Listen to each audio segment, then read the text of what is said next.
Time now for Michigan's #1 outdoor radio show, Mike Avery's Outdoor Magazine. Mike Avery has covered the outdoors in Michigan for more than 4 decades, and that tradition continues today. Outdoor Magazine is brought to you by Jay's Sporting Goods, the Eider Insurance Group, Angler Quest Pontoons and Polar Craft Boats, the Forward Corporation, Primal Tree Stands, Security Credit Union, Garber Chevrolet, Brenton USA Hunting Rifles, and by Michigan Brand Meats. Now, here's Mike Avery.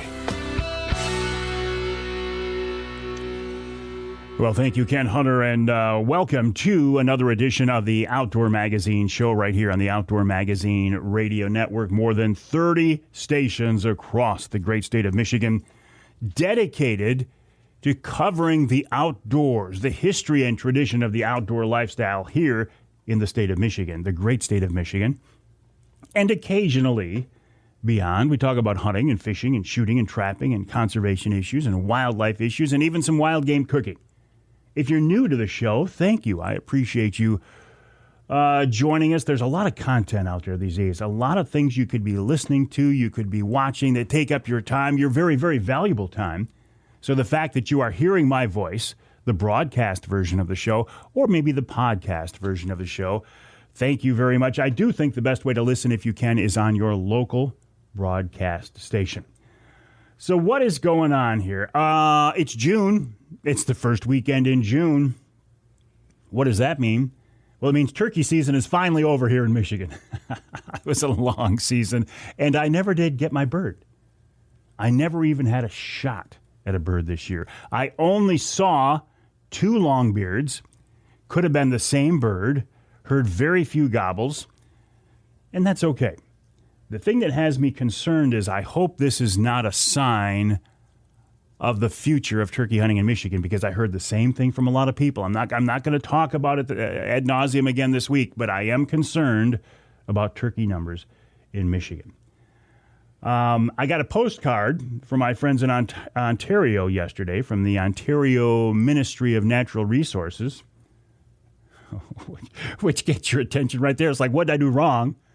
But this was just a card telling me they were not able to age the bear that I shot in White River, Ontario last August, hunting with Ron St. Louis of Northern Wilderness Bear Outfitters.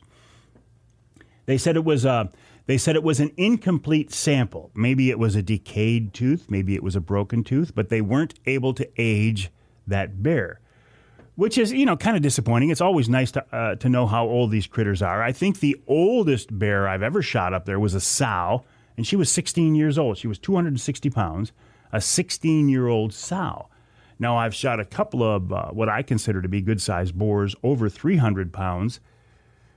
How old were they? I don't remember the age on those. I will be back up there again, though, very soon now. I mean, a couple of months away in the middle of August to hunt bears. And I hope we will know July 6th whether we got our Michigan bear tags or our Michigan elk tags. Wouldn't that be something?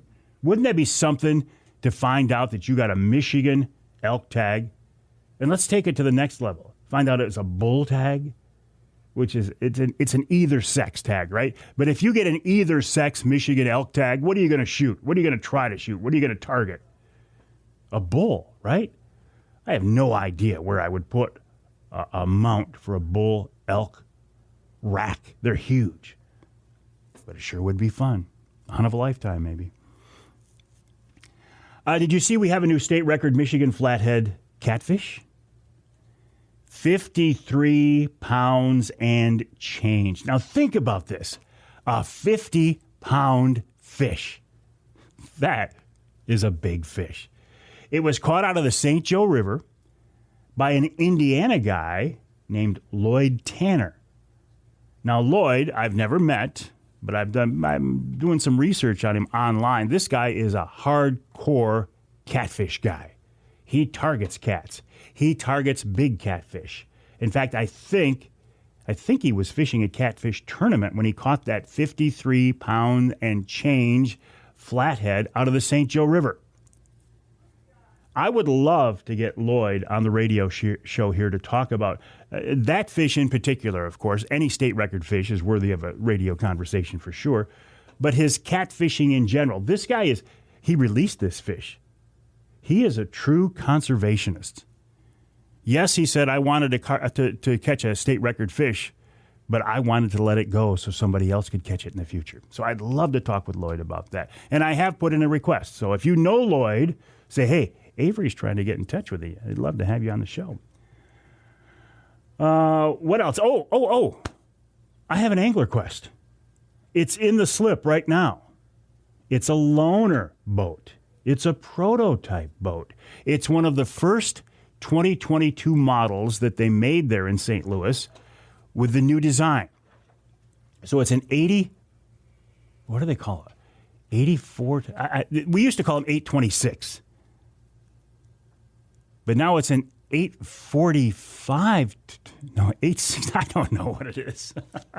It's 26 feet long, and it's 8.5 feet wide, and it's the new model. And it's a beautiful boat. I can tell that it's a little bit wider, because when I went to bring an 8.5-foot boat into my 10-foot wide slip, I'm like, this is a little bit tighter than it was. And it's not a problem as long as the wind's not blowing. I'm looking forward to the first day I bring that boat in there single-handed in about a 30-mile-an-hour south wind. My slip is protected, but it'll be interesting. Beautiful boat. I'm still waiting for the boat that is what I'm going to run for the next couple of years. So this is a loaner boat. It's a prototype. Thank you, Brad Dupuis of Angler Quest, because to be honest with you, I think this is a boat that Brad should be running right now. I think Brad Dupuis, Mr. Angler Quest himself, is putting in food plots right now instead of fishing because he graciously allowed me to use this boat for a couple of weeks while we're waiting for my other one. What a stand-up guy. What a thing to do, Brad. What a gracious thing to do. And I do certainly appreciate it, Brad. So I've been out fishing a couple of times since by the time you hear this show. The first time out was a real quick shakedown cruise. You know, it's a new boat to me, right? So it's a different electronic setup. I had to figure out how it's going to fish. So I wanted to go out there by myself, just run a few lines and just work it out. And I caught fish. I caught actually quite a few fish. Some nice walleye. I didn't have a bait in the water probably 15 seconds and caught my first fish in my beloved skinny water. The water clarity was great. It was a number 7 flicker shad. And I put it 60 feet back, and before I could put it on a board, I had a fish on. I thought, this is what I miss. This is why I'm glad to be back out there. Nice pike, a jumbo perch in there as well. And it was blowing hard. But the Angler Quest is a big, beautiful, stable platform, and I was tucked in close to shore, so I wasn't worried about it. Here's the thing that I think you may find interesting. The next time I will be on the water on Saginaw Bay, I plan to run night crawlers. Crawlers. Why? Avery, you talk about crawlers, the fact that you don't like them. Yeah, I know. And I don't. I would prefer to catch a walleye on a spoon or a crankbait anytime. But the crawler bite on Saginaw Bay is so hot right now, I want to take advantage of it. The problem is, I don't know how. I don't know how to fish crawlers. So my buddy Tony Sovey, who is a crawler guy, we're going to go out here 2 days from today, weather permitting, and he's going to give me an on-the-water clinic on how to fish crawlers. And I'm going to see. It's something I do need to learn. It's not going to be my main plan of attack, I suspect, but it'll be nice to have that in my toolkit. And people say, oh, Avery, you've talked so bad about crawlers. Listen, guys bust each other's chops. And that's something that I love to bust people's chops about. You can't bring a crawler on my Angler Quest. No. It's fun to joke about things like that. No, I know. They are dirty and they are slimy, and I don't like them. but I'll use the wash down hose on the boat and I'll wash them all off and I'll put them clean on. Listen, if I could figure out how to run spinners or what we used to call crawler harnesses and put those fake crawlers on them, the Berkeley power baits or whatever, that I would try that. In fact, I think I will try that. I think I'll get some of those and give it a try. So we'll see. We'll see. It's just the fishing is so good on a crawler bite right now. I want to experience it, and I want to give it a try. I don't think it'll be my main go-to method of fishing, that's for sure. Hey, this Wednesday coming up, the 8th at 7 o'clock, we're going to do a Wednesday night live on my social media platforms from the Brenton USA factory in Lansing. BrentonUSA.com, BrentonUSA.com. AR-style hunting rifles, highly accurate hunting rifles, and I'm gonna pick up that 350 Legend that I've had on order for a while. I'm really looking forward to checking that out.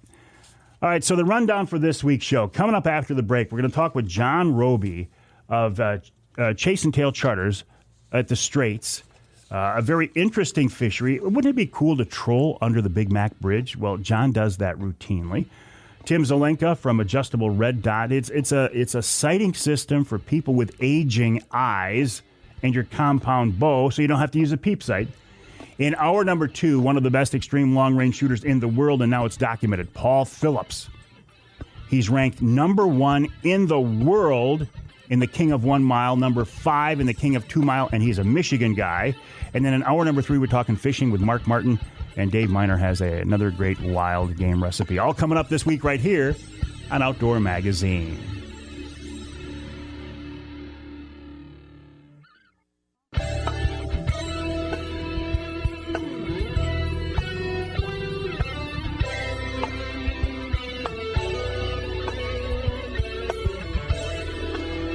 You can hear the Outdoor Magazine show in Tawas on WIOS, AM and FM, 1480 AM, 106.9 FM. You can hear us on the other side of the state in St. Joe on WSJM 94.9 FM. And let's go north of the bridge. Let's go to the Sioux, News Talk 1400 WKNW in the Sioux. This segment of Outdoor Magazine is brought to you by the Linwood Beach Marina and Campground. Linwood Beach can be your year-round Saginaw Bay fishing destination and your Mid-Michigan tracker and Angler Quest headquarters. You know I love that. I got to give a special shout-out to the guys at Linwood Beach Marina. Everybody there, this time around specifically, well, they helped me get that Angler Quest on the water. I mean, like I said, it's a prototype. It had been sitting out for a while. It was dirty. It needed to be cleaned up. And Pat Adamski and Scott Safransky came through and really helped to get that thing on the water. I have had nothing but great luck and wonderful experiences at Linwood Beach, going back years and years when my mom and dad used to come over from the west side of the state and camp there. They have a wonderful campground, beautiful facilities, a great launch, a beautiful marina, and a full-service marine shop as well. Check them out online at linwoodbeachmarina.com. That's linwoodbeachmarina.com. And thanks again, guys, for helping me out. I do appreciate it. There are a lot of beautiful places to fish in this state. We are blessed with some great water, some wonderful fisheries, some beautiful scenery.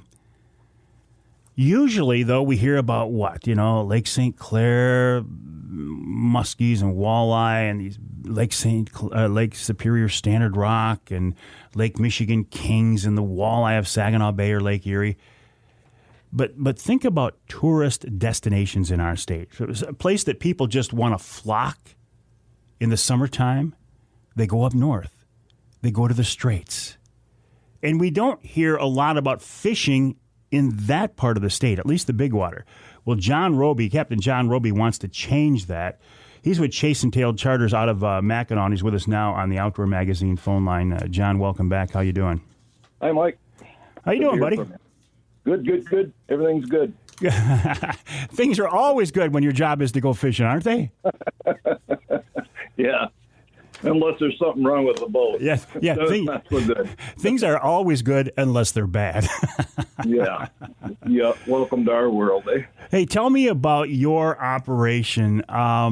You've got kind of a unique thing going there, John. Yep.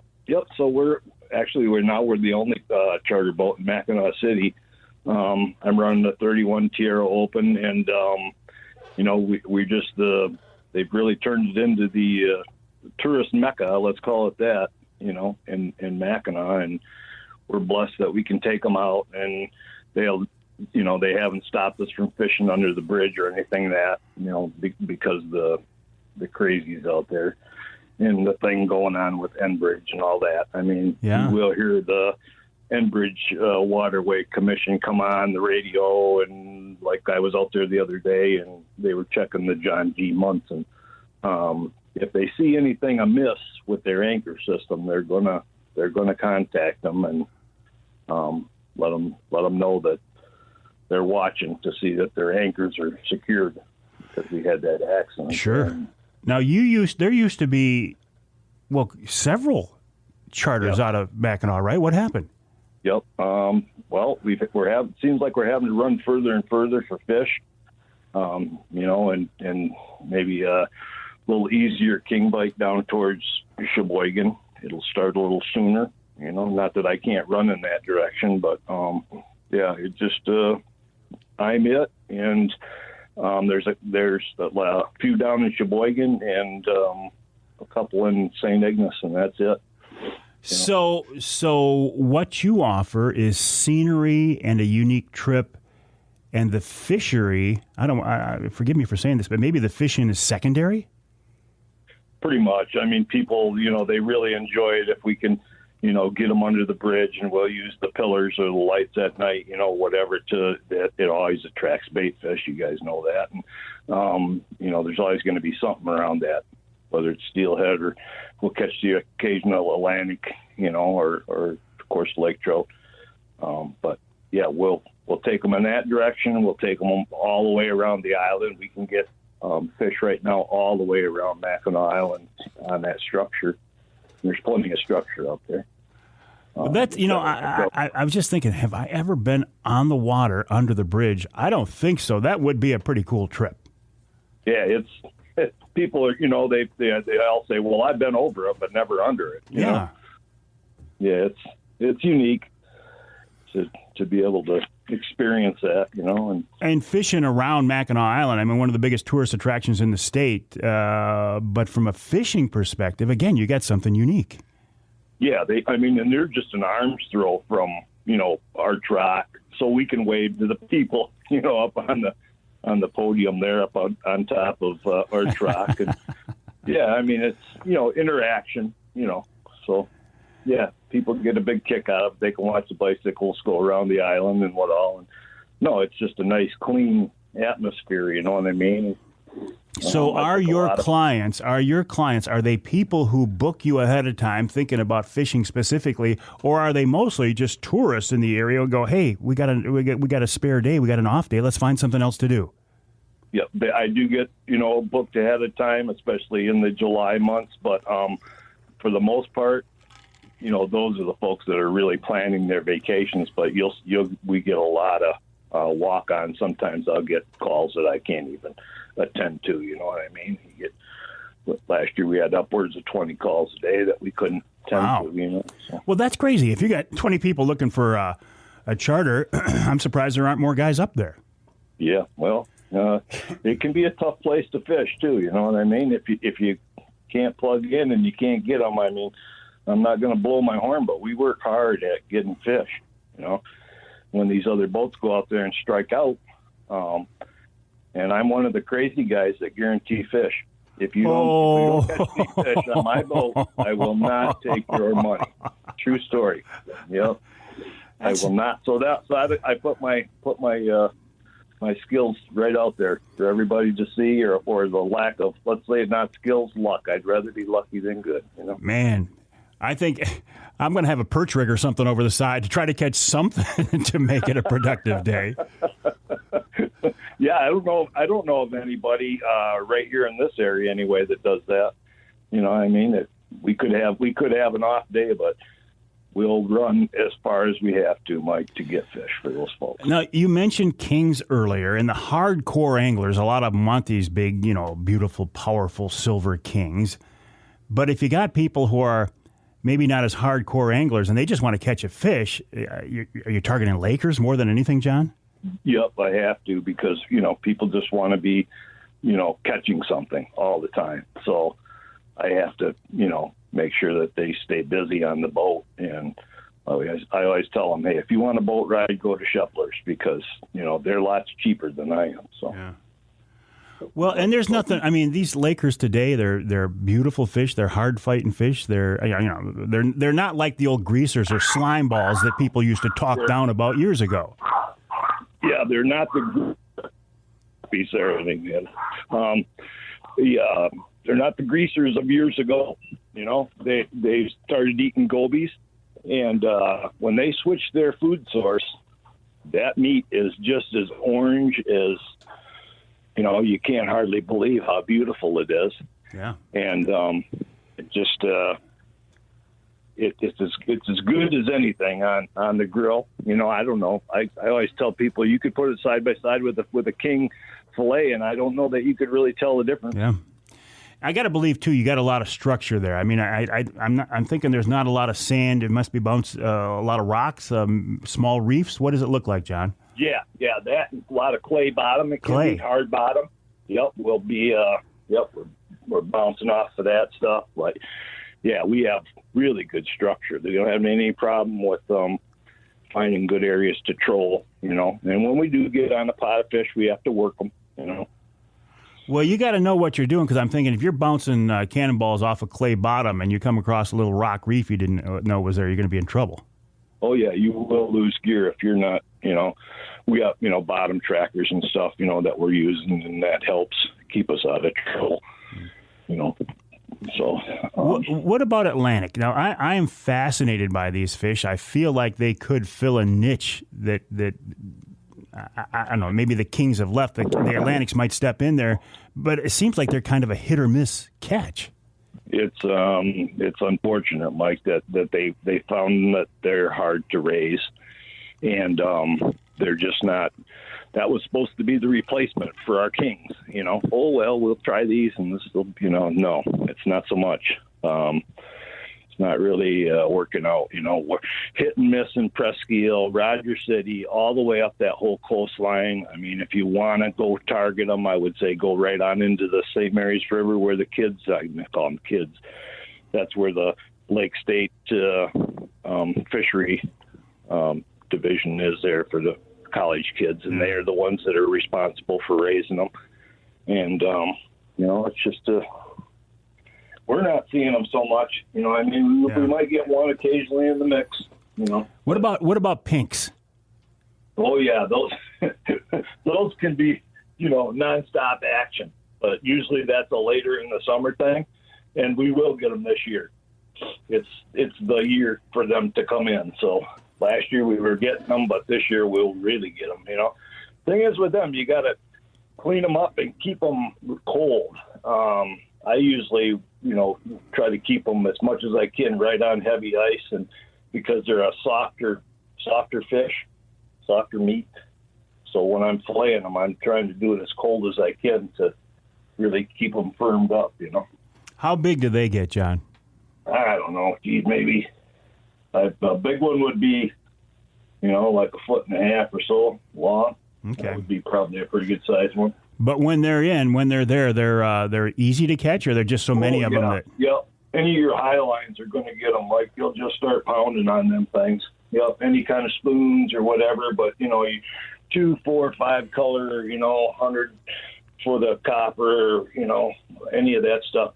Your high lines are just going to get pounded by them things. Well, and people who are there to catch fish, a lot of times don't care what they're catching. Hang tight, John. We're talking with John Roby of Chasin Tales Charters, his website, charterfishingmackinac.com, charterfishingmackinac.com, about a very unique fishery. He's out of Mackinac City. He takes people, his clients, fishing under the Big Mac Bridge. Think about how cool that would be. He takes them out around Mackinac Island, these tourist spots that people don't necessarily think about as fishing. Well, John shows you a fishing adventure there as well. We'll take a break here in the Outdoor Magazine Show. When we come back, we'll wrap up our conversation with John. We're also going to talk with Tim Zelenka later in the hour about a device he has for aging archers who don't want to use a peep sight anymore. That's coming up right here on Outdoor Magazine.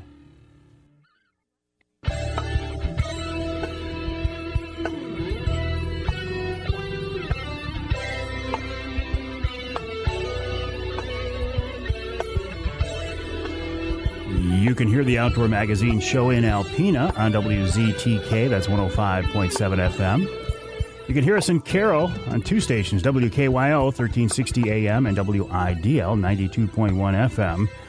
And let's go north of the bridge. Let's go to Newberry, WNBY 1450 AM. This segment of Outdoor Magazine is brought to you by Rapid River Knives. I have a Rapid River knife in my pocket right now, as I always do. Handmade pieces of art that are made to be used. They're designed to be used. Chris Durson and his staff of expert knife makers there at Rapid River, they make folding knives, they make skinning knives, gutting knives, fillet knives, hatchets, kitchen knives. I mean, they're absolute experts. Check them out online at rapidriverknifeworks.us, rapidriverknifeworks.us, or stop by their showroom just outside Rapid River on US 2. It's quite a facility. Don't plan on just popping in there for a couple of minutes. If you go into the showroom, you're going to be there for a while. rapidriverknifeworks.us, rapidriverknifeworks.us, and tell them Avery said you should stop by and check them out.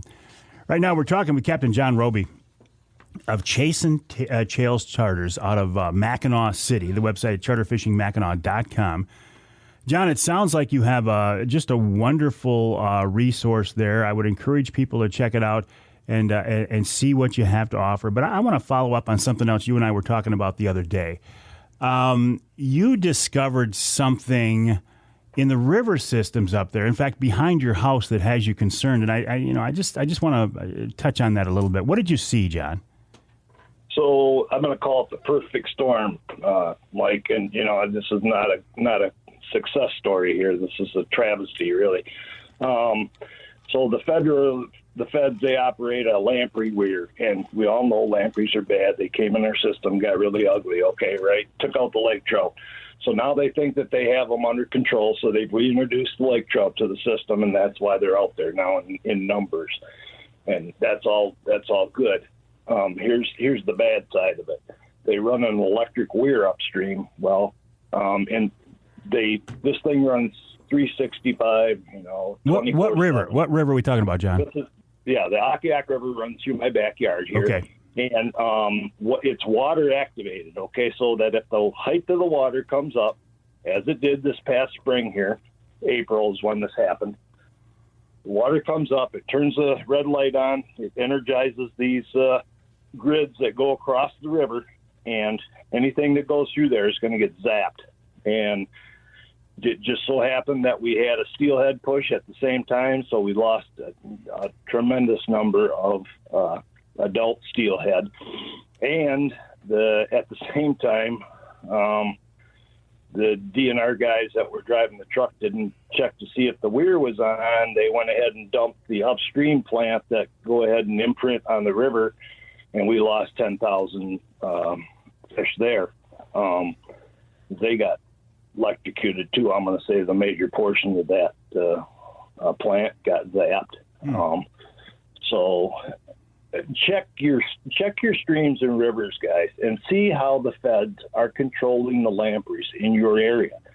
Now, this happened on the trout street. They said, I went and talked with them at length. All right down the street is the Hammond Bay Biological Station. If you want to find out about sea lampreys, that's the place to go. It's a quarter mile up the road from my house.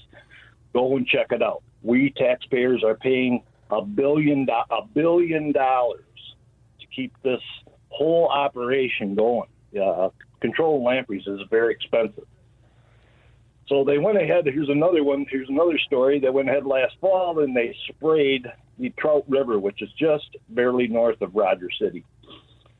The feds sprayed it for lamprey. They killed all the spawning kings that were in the river at the time. But that lampricide isn't supposed to kill sport fish. Oh, it did. It did. Yeah, it rolled them right up, Mike. I've got pictures of dead kings all over the place. And they weren't kings that died after spawning. No, these were fish that were in good shape. Yep, this is their claim. I mean, when they were in here doing this, I would happen to be running a canoe and kayak livery for my son at the time in the backyard here, and the people that were applying that said, "Don't let your people in here for a couple 3 days." That doesn't sound. That didn't even sound right. Yeah, if it'll kill a lamprey, Mike, think about it. Those things are pretty tough. We all know that. Go ahead and try cutting them with a knife, or just try getting a hold of them and tearing them in two or whatever. Yeah, right? They're strong. And but I want to bring up, if you got time. Yeah, real quick. Okay, is the black mallard. If you're running up 23, it's right between Rogers City and Sheboygan. Check out the Black Mallard River. There's a low voltage alternating current weir on that river that allows no passage for any fish whatsoever. We stopped all spawning on that river. Just check it out. Get yourself up to speed on it, because it's going to become a big deal. The techniques that they're using, we need to change. We need to figure out a better way to control lampreys instead of stopping generations of fish from spawning as they, free will spawning going upstream. This is interesting, John, because I'm thinking the lampricide. I mean, they're out there spraying it right now, or at least they were. I thought it was a springtime deal. To hear about it in the fall, I don't know. It's interesting. Hey, listen, I can't argue with what you saw with your own eyes. I just thought it was an interesting story and something certainly worth following up on. And, John, I would encourage people to check out your Charter Fish in Mackinac website and book a trip with you next time they're heading north in some beautiful scenery. I'll wish you good fishing, and I'll talk with you again. Thanks, Mike. Take care. Good fishing to you, buddy. All right, John, I appreciate that. We'll take a break here at the Outdoor Magazine show. When we come back, a West Michigan guy has come up with a solution that all archers are facing or will face as you get older. Your eyes aren't as good, and looking through that peep sight is pretty tough. Well, Tim Zelenka says he has a solution for that here on Outdoor Magazine.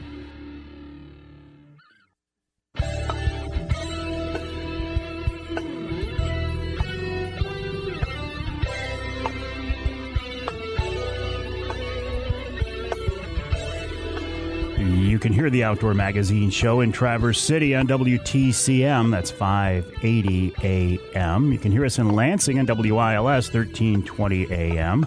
And in Iron Mountain on WMIQ 1450 AM. This segment of Outdoor Magazine is brought to you by Brenton USA Hunting Rifles. AR-style, highly accurate, tough, and dependable hunting rifles that could change the way you hunt. They're made in Lansing, just down the road from the governor's office. Check them out online at BrentonUSA.com. That's BrentonUSA.com. If you want to save $100 on a Brenton USA hunting rifle, use the promo code AVERY. That's Avery, A-V-E-R-Y. Save $100. And a programming note, this Wednesday night, June 8th, at 7 o'clock, our Wednesday night live show will be at the Brenton USA factory. That'll be on my Facebook page, on my YouTube channel, on LinkedIn, and also on Twitter. So join us for Wednesday Night Live at 7 o'clock, live at the Brenton USA factory in Lansing. If you are a bow hunter, or a target archer, I guess, and primarily bow hunters, though, you probably have or eventually will run into the situation as your eyes age, they're not as good as they used to be. Looking through the peep sight on a string of your compound bow can be very, very tough. Tim Zelenka thinks he has a solution for this, and he's with us now on the Outdoor Magazine phone line. Hey, Tim, welcome to the show. How are you? Good. How are you? I'm doing great. Listen, tell me about what you've come up with and what the problem is, Tim. Well, we didn't so much come up with it. We came up with putting a mount on a bow that's adjustable for yardage. So I don't know if any listeners, anyone that remembers back, like with a Pollington sight. Yeah, sure. Same concept, but that was a fixed sight. So we sighted it in at 20 yards or whatever. That's what we were stuck with. Or we just had to aim a little high or low or whatever. Yeah. But our mount solves that. You can use it with a Picatinny rail or the tube sight like they used with a Pollington. It's still the best. But when you talked about, your eyes, because we're focused on infinity, the dot looks like it's on the target. We don't focus 3 feet in front of us. So those guys that are 55, 60, when things are blurry, it takes all that away. So it uses a red dot. A red dot, just like you'd put on a handgun or any gun, a rifle.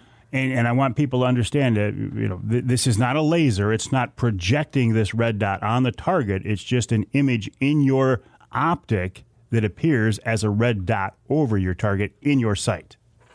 That's correct. Yep. Red dots don't have any magnification and they don't project any beam.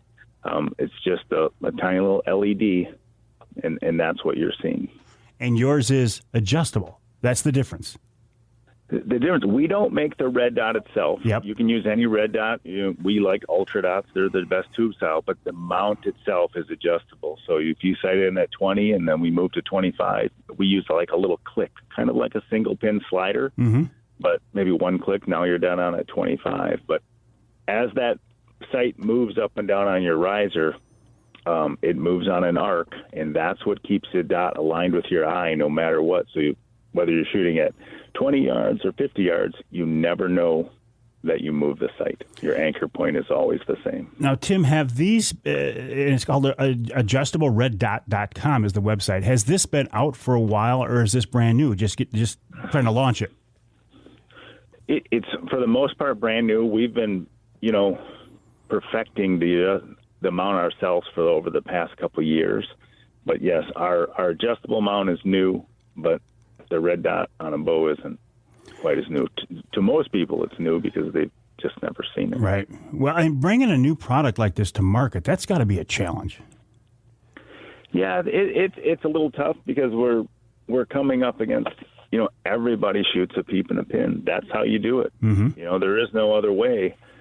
And so when we come out and say, hey, all those little things that you do with the fletching on, in the corner of your mouth or string touching your nose with a red dot, we don't have to do that anymore. We just center the dot. So for old guys that can't see, it's great. For people that are just getting into it, whether you're a kid, they look at it and they go, that's all you got to do is center the dot? I'm like, that's it. We don't have all these memory items to do anymore. Well, because if you don't have the right form and you're not anchored the way you should be, you won't see the dot, right? Correct. It's just not going to be centered. So once your muscle memory's there and it's the same every time, your target acquisition is so fast because we're always looking at the target. You're shooting with both eyes open is the best, and we're looking at the target, and the dot just becomes in your vision. Well, and this is, hunting season is a ways off, but this is a great time of year, to be picking up that bow and starting to get ready for the season. And if you're going to go to a new system or new gear like this adjustable red dot, this would be a great time of year to do that. The website, adjustablereddot.com, adjustablereddot.com. Tim Zelenka, I appreciate you reminding us about this concept, this technology, and the fact that you guys have improved on it. Good luck to you. I wish you nothing but the best. All right. Thank you. Tim Zelenka of adjustablereddot.com. That when he reminded me of the old Claude Pollington site, the red dot. Then it clicked on me. I do remember that, and it was fixed. You set it for whatever 20, 30, whatever you want. But the fact that they've come up with its adjustable system is pretty cool, and it would make it a lot easier to shoot a compound. That's for sure. Hey, we'll take a break here on the Outdoor Magazine Show for the top of the hour. When we come back, we're going to talk about shooting a rifle with one of the best extreme long-range shooters in the world. He's a friend of mine, Paul Phillips, and he's coming up in hour 2 of Outdoor Magazine.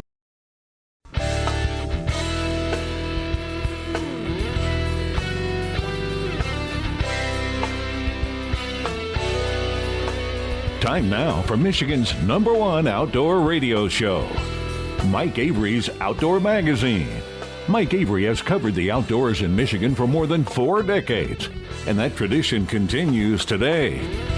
Outdoor Magazine is brought to you by Jay's Sporting Goods, the Eider Insurance Group, Angler Quest Pontoons and Polarcraft Boats, the Forward Corporation, Primal Tree Stands, Security Credit Union, Garber Chevrolet, Brenton USA Hunting Rifles, and by Michigan Brand Meats. Now, here's Mike Avery. Indeed, this is the big guy, Mike Avery. Thank you, Ken Hunter, for that introduction, and welcome to hour number 2 of this week's Outdoor Magazine radio show on the Outdoor Magazine Radio Network, heard on more than 30 radio stations across the great state of Michigan. Yes, this is first and foremost a radio show, and I do think the best way to listen is on your local AM or FM station if you can. But if your local station doesn't carry all 3 hours of the show, or if you live in some part of our state not covered by the broadcast signal, there is an option. It's the podcast version of the Outdoor Magazine show. Everybody has a podcast. I love podcasts. They are all over the place. They're a great way. I encourage people, if you have a story you want to tell or a subject you want to explore, podcasting is a great way to do that. You can get into it inexpensively. You don't need a lot of equipment, and you can put one out there for next to nothing. Now, whether it will grow or not is up to you, your promotion, and the quality of your story, the quality of your content. But it is a wonderful option. But I always make the distinction. You know, there are podcasts everywhere, but there aren't many syndicated outdoor radio shows. In fact, the Outdoor Magazine show is one of the biggest statewide shows in the country. For that, I thank God, and I thank you for listening. Where do you hear the podcast? It's my Facebook page, my website, YouTube, anywhere. Absolutely anywhere you hear podcasts, you can hear the podcast version of the Outdoor Magazine radio show. I also do specific podcasts each month for Angler Quest pontoons, primal tree stands, polar craft boats, and for offshore tackle. And today, when we get done in the studio, we're going to record this month's offshore tackle podcast talking about walleye fishing on Lake St. Clair. So keep an eye out for that. Keep an ear out for that, I should say. One of the coolest things about being around the industry for so long and having a TV show for many years and now a radio show for a lot of years is the people I have met over the years. I've gone to some cool places. I've done some cool things, but the people I've met have been top-notch. Years and years ago, I established a friendship with a guy named Paul Phillips.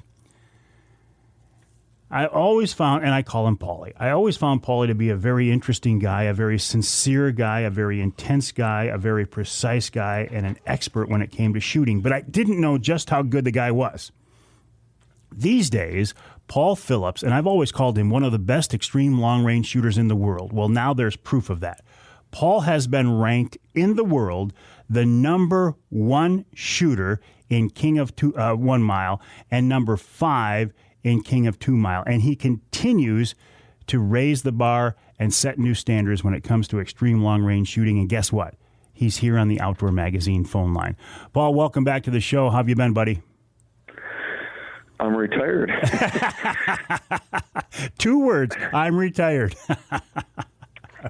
Yeah, I'm living a dream. You know, I did all my time in the military and 25, 26 years in law enforcement, and it's been a long 30 years since I graduated from Dow High in Midland. Wow. And I went out there and I attacked the world, and I completed my mission, and I'm debt free. I paid off all my school loans, and I'm doing well. I've had a lot of people to thank, and my parents raised me up and did a good job, and it all came back. It all came back and tenfold. And so now I'm just enjoying the great state of Michigan. When I was working my way through college and the military and law enforcement, I didn't have much time.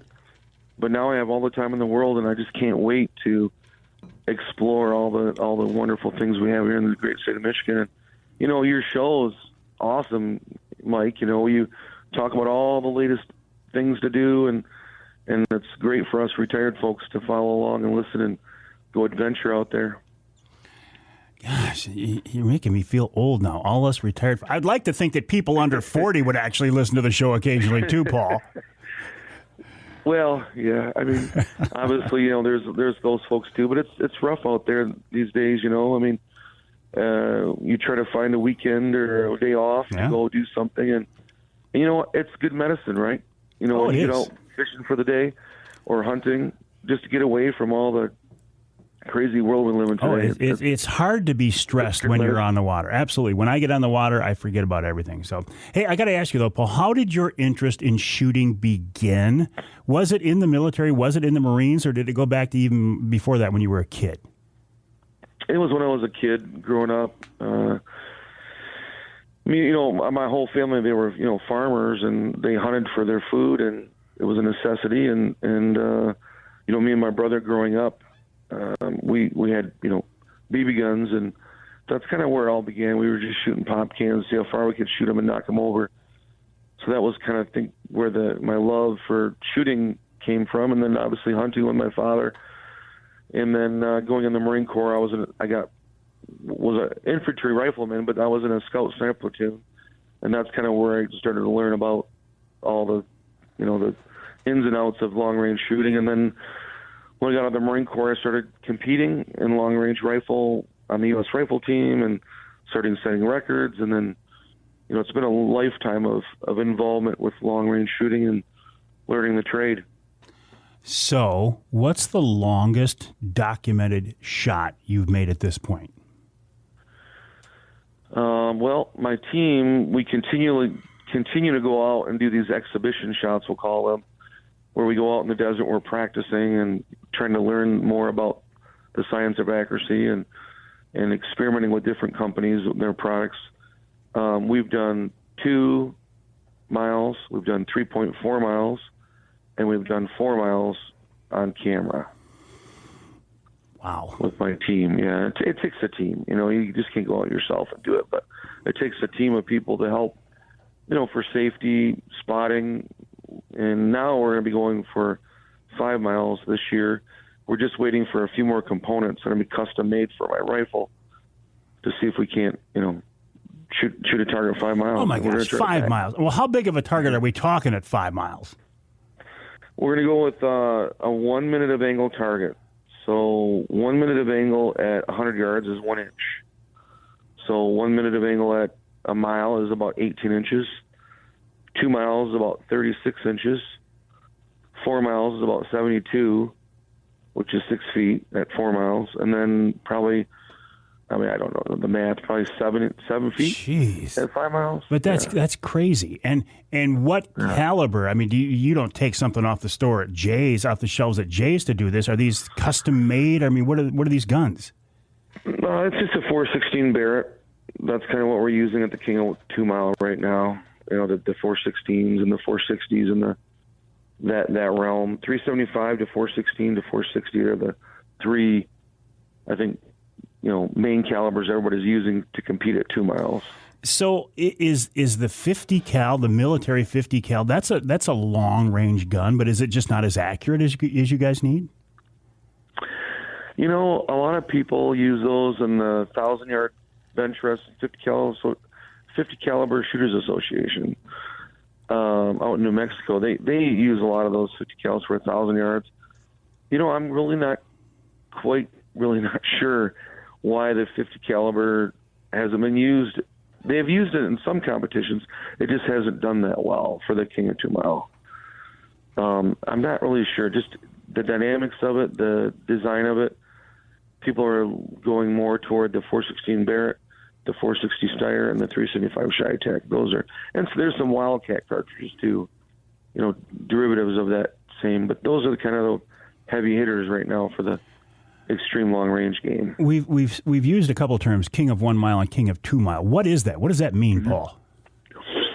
Well, the organization that heads up the King of 2 Mile is the 50 caliber Shooters Association, and they've ran these competitions ever since 2015.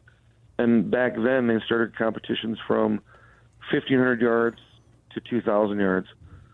Well, now we're going 1,500 yards to 3,500 and some change, which is 2 miles. 3,520 is 2 miles. And now, people are regularly hitting it every year. They're reaching out to 2 miles in competition. The difference of exhibition shooting versus competition shooting is, in competition, you're on the clock. Generally, it's like 5 minutes, and you have, 10 to 15 rounds in 5 minutes. You have to transition between targets from 1,500 yards to 1 mile to 2,000 yards, maybe 2,200. You have to transition through 4 targets, and you have to consistently hit those targets to advance.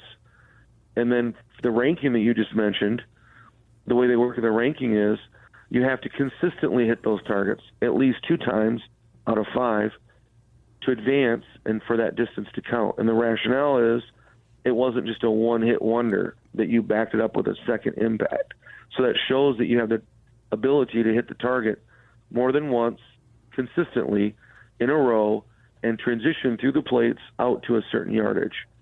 And the way they do those rankings is if you hit it multiple times, consistently, all the way out in the competition, if you miss a plate, it stops right there. Your distance won't count anymore. So we got to take a break here, Paul. So you're ranked number 1, the King of 2 Mile in the world. Number 5, the King of 1 mile, number 1 in the world. King of 2 Mile, number 5 in the world. And you've got documented shots out to 4 miles. Hang tight, Paul. We got to take a break. We're talking with Paul Phillips. Honestly, one of the best extreme long-range shooters in the world, and he's right here in Michigan. His website, globalprecisiongroupllc.com, globalprecisiongroupllc.com. More with Paulie after the break right here on Outdoor Magazine.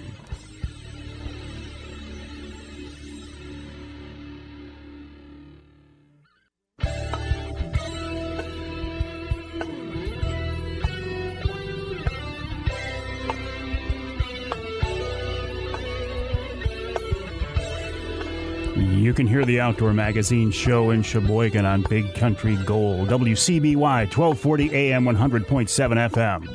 You can hear us in Holland on WHTC, 1450 AM, 99.7 FM.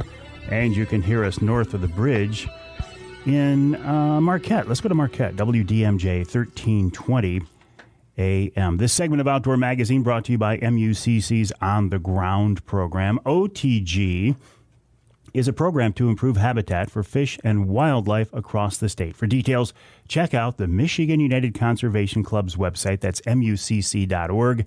MUCC.org. You can use the promo code Mike, all caps, and save 25% on signing up to become an MUCC membership. One of the benefits of doing that is you get the Michigan Out of Doors magazine. The newest episode, or the newest edition is out, showed up in the mailbox the other day. Nick Green does a wonderful job with that. In fact, Nick's going to join us later in the hour to talk about a concept. One of the articles he wrote in that. MUCC.org, by the way, is the website, MUCC.org. While you are online, I would encourage you to check out my website, MikeAveryOutdoors.com, and head over to globalprecisiongroupllc.com. That's the website of Paul Phillips, a Michigan man, one of the best extreme long-range shooters in the world. Paul, you said you've got a documented shot out to 4 miles. You're going to work on 5. Has anybody in the world had a longer documented shot than that? No, I think we have the longest documented shot of actually on video. I haven't heard of anybody else doing anything farther than that. So it's just a fun thing. It's a fun thing to push the science of accuracy. And I wanted to, before I forget, Mike, I wanted to give a plug out to Brian Litz, who started a new academy, and he's in Michigan. He's a Michigan guy, too, with Applied Ballistics. He's the guy behind kind of that started me out in this whole thing with ELR and, learning how to shoot extreme long range with all the software components and whatnot. His website is thescienceofaccuracy.com. And he started an academy. It's an online academy. It's $9.95 a month, and you can learn everything you want through podcasts. And it's a really good thing for beginners that go on there. And then if they like what they see and read and what they watch, then they get a hold of me for maybe some one-on-one training at the range or whatever discipline they want. That's kind of the route I'm suggesting people to go. thescienceofaccuracy.com. They have the academy, and then contact me if they want to go one-on-one at the range for some advanced work. So Brian's website, thescienceofaccuracy.com. You, Paul Phillips, now that you're retired, have more time, you will actually take people to the range who are, serious at the next level about this. And you bring up an interesting point, too.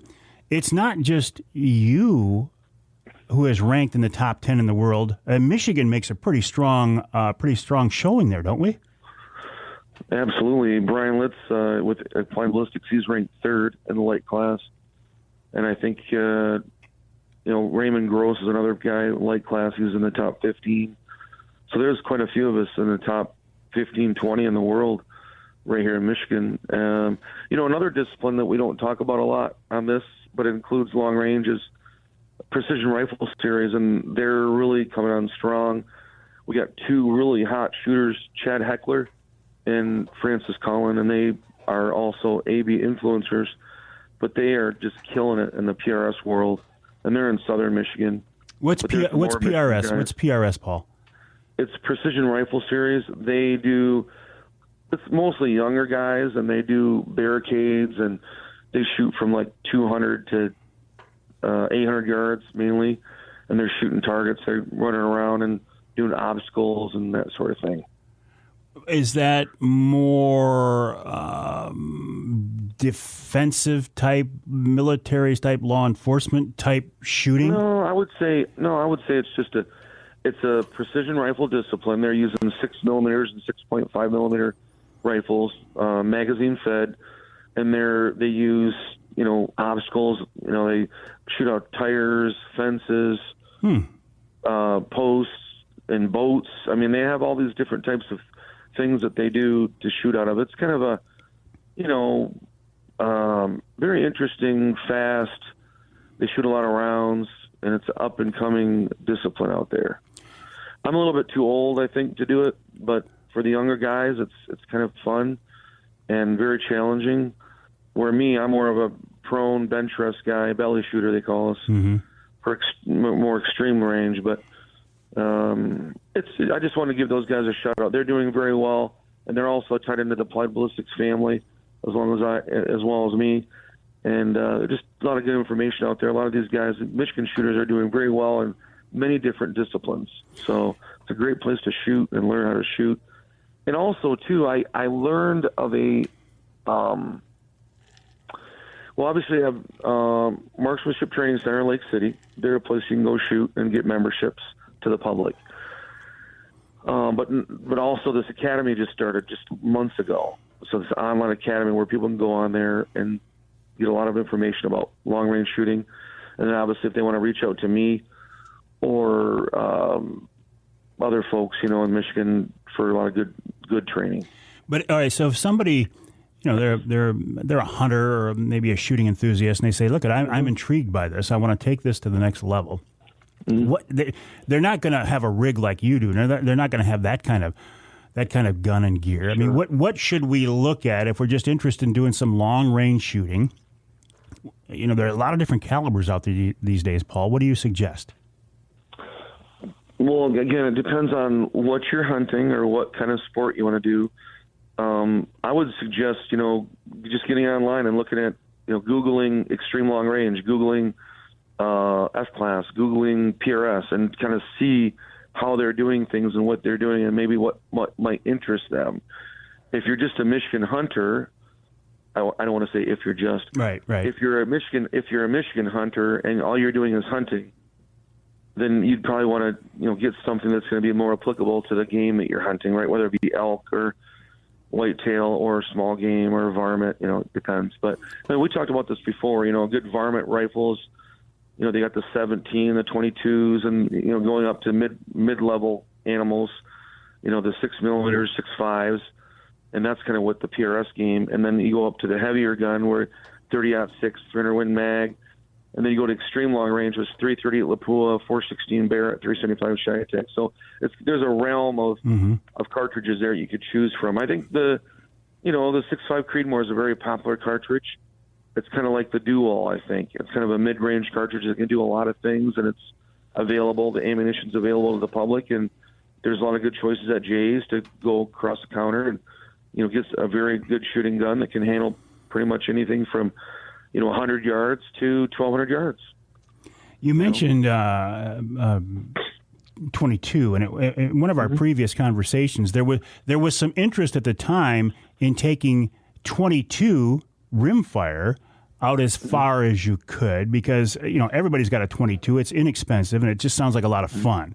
Have you made any traction in that area, Paul? I haven't really. My time has been so limited being retired. Sure. It's kind of funny how you say when you're working you don't have no time, but I just haven't I've messed with it a little bit. I plan to do some more, but nothing to report yet. I will say this. I listened to your show this morning about your 350 Legend, and I would love to be able to get together with you when you get that and help you set it up and get it all dialed in at the range, and maybe you could report back on that for them. And also, GSL Technology out of Jackson, Michigan, they make a specialized can just for that rifle. It's a 350 Legend can by GSL Technology. It'd be nice to maybe test that out as well, but I'd love to help you out with that. I will take you up on that. This company, Brenton USA, is a Michigan-based company. They're out of Lansing. They're using the AR style platform, but their claim to fame is because the tolerances are so tight. It's a very accurate AR style rifle, and they want to encourage people to look at AR rifles as hunting rifles these days, and not the fighting rifles or the bad black guns that they used to have that reputation in the past. And I think it's an honorable goal. Absolutely. Gun's a gun. We talked about that before. It's we won't get into that whole thing. It's a mental illness. I think that's what's going on in our country right now. And they can use any tool, right? So it's just a tool. Yeah. But I would love to, help you out with that, Mike, and, put it on the platform, test it out, throw a can on it. I think you're really going to love the GSL can. It's going to quiet it down, and we'll monkey around with some loads and see how well we can shoot that thing. I think a 350 with a suppressor, a can on the end of it, would be a pretty sweet rig. What is the purpose, Paul? I mean, people say this all the time. Well, why do you need a suppressor? They say silencer. Why do you need a silencer? What is the reason for using that type of device? Well, there's lots of reasons. One is, the main thing is it reduces the noise so you don't blast your eardrums. Mm-hmm. My eardrums are constantly ringing from all the years of shooting. I wish I would have had cans a long time ago. I have a black gun, a 350 Legend, that I purchased, and I have a 350 can also. It's the most pleasurable hunting device I've ever had in my life. I went hunting this year, got a nice buck. It's so nice. And also, when you're in heavily populated areas, it's quieter, right? You're not going to make the neighbors mad with loud bangs, and there's just so many benefits. But the big thing is that you're not going to ruin your ears, and you're not going to piss off the neighbors. Yeah. And in some cases, it's even increased accuracy. Does it ever decrease accuracy? Not that I've seen. I haven't seen anything where it decreases accuracy. Sometimes you have a different point of impact shift, but that's simply just zeroing your rifle with the can on it, right? Mm-hmm. So just making sure you're sighted in with the can on it, then it's there all the time. You may have already mentioned it. Is GSL, aren't they a Michigan company? They are. Yeah, they're in Jackson, Michigan. Okay. Yep. They're a Michigan company, and they've been around for a long time, and they got wonderful customer service, and they got great products. They have my stamp of approval. And when we get out, we'll work it out. We'll throw one on your rifle, and you'll see what I'm talking about. It's amazing. That would be great. Paul, I appreciate that. TheScienceOfAccuracy.com if you want to learn more about this long-range shooting. And if you want to take it to the next level, go to Paul Phillips' website, GlobalPrecisionGroupLLC.com, GlobalPrecisionGroupLLC.com. Paul, congrats on a wonderful career. I wish you nothing but the best in your retirement, and I look forward to seeing you soon, and hopefully it'll be on the range. Hey, thanks, Mike. Thanks for all that you do for us all. Well, I just sit here at a microphone and talk about the outdoors. That's all I do. Paul, all right, always a pleasure, my friend. We'll let you get on with your day. Paul Phillips, GlobalPrecisionGroupLLC.com. Documented now, undeniable, undisputed, one of the best extreme long-range shooters in the world, and he's right here in the great state of Michigan. We'll take a break when we come back. Nick Green of MUCC right here on Outdoor Magazine.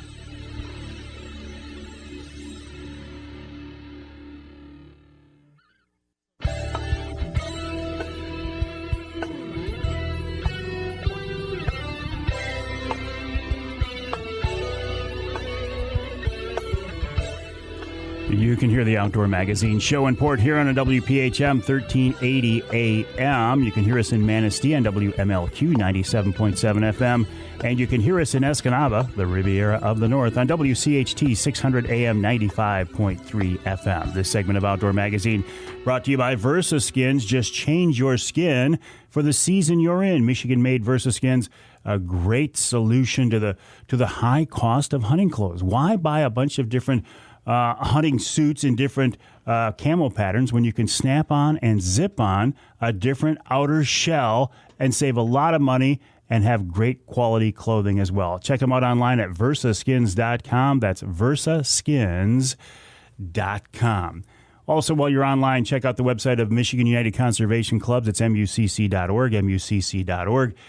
Nick Green is their Chief Information Officer and the editor of the Michigan Outdoors magazine. Now, as an MUCC member, I got the latest edition of the magazine in my mailbox here last week, and I got to tell you, I'm very, very impressed. The quality of this magazine is top-notch.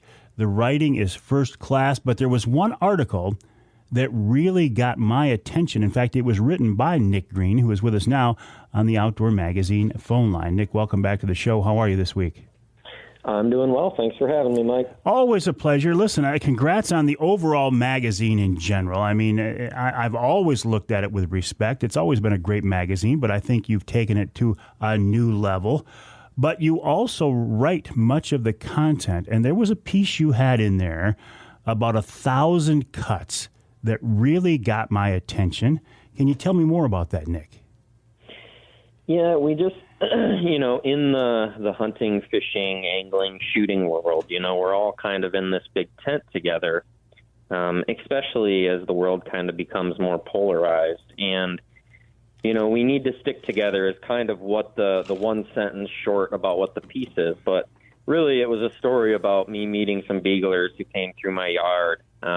None of them were actually carrying guns, despite it being hunting season, and that's kind of how the day kicked off. And our conversations kind of led to how management efforts and those kind of leading our Department of Natural Resources are, at least in our view, positioning the department for the years to come. And it's important to have a big tent and have everyone included, but we can't forget how we got to where we're at, how conservation is funded, who funded it. In part of that understanding, as we get more polarized and niche in our outdoor endeavors, is being able to understand that a trapper, although they may not do exactly what you like to do outside, your pursuits as a hunter are inevitably affected, because if trapping were to ever be eliminated, hunting is next. I mean, this is that death by 1,000 cuts idea. It's not going to be a quick end game. That's not the strategy. The strategy is to chip away piece by piece, divide the people, and then conquer kind of piece by piece. And that's a strategy that works through many, endeavors, not just conservation. So that's kind of what the piece was about overall. And it really did spark some good conversations I've had since then, like with you, Mike. Is this concept of fragmentation in the outdoor community, one group pitted against another, has it always been here and it's just more visible now because of social media and whatever? Or is this something relatively new to our way of life? In my opinion, I think that there's probably been some piece of it always there. I think as a society as a whole, we're not able to disagree like we used to. I think that, you and I could respectfully disagree and shake hands and still be friends at the end of a night, regardless of what that issue we disagreed on. And we've just moved beyond that. And that's in everything with life becoming polarized. But, the conservation world has tended to stick pretty close-knit. So those conversations have been had inside of the community. But when there starts to be a light shown on hunting and trapping and predator hunting and, predator killing contests, this conversation doesn't just remain within the community. So I think we've always had these conversations about things that we're doing, but it's getting to a point now, especially with ease of access and information and how it can spread, that we really have to stick together as a community. I can't tell you how much I appreciate you bringing this up, because I see it all the time. You see it. I mean, everything from, anti-crossbow, anti-trapping, anti-bait, anti-catch and keep. I mean, quality deer management, don't shoot a small legal buck. I mean, we've found so many ways for the people in our way of life to disagree with each other that we sometimes forget that we're all in this together. And Nick, I think your article really pointed that out. And again, I appreciate you writing it. Thank you so much, Mike. It's an important issue, and it's one we hope that MUCC can kind of be the tip of the spear on talking about and figuring out where we go from here. I appreciate that, Nick. I would encourage people to go to the website, mucc.org, and join Michigan United Conservation Clubs, just as I have. You might not always agree with them, but you have to agree that MUCC is here, I think, for the good cause. If not MUCC, who's it going to be? Join something. Join some pro-conservation. Join some pro-hunting, some pro-fishing, predator calling, predator hunting, trapping, whatever it is. The days of us not being involved, unfortunately, are over. We as outdoorsmen and women tend to be individualists. We don't like to join things. We tend to be loners, but we can't do that anymore. And I think MUCC is a good group that is leading this charge, and I am proud to be a member. If you want to join, go to the website, mucc.org, use the promo code Mike, all caps, and save 25%. And again, thank you to Nick Green for bringing the issue to light, again, that we all need to stick together. The Ask Avery segment coming up after the break right here on Outdoor Magazine.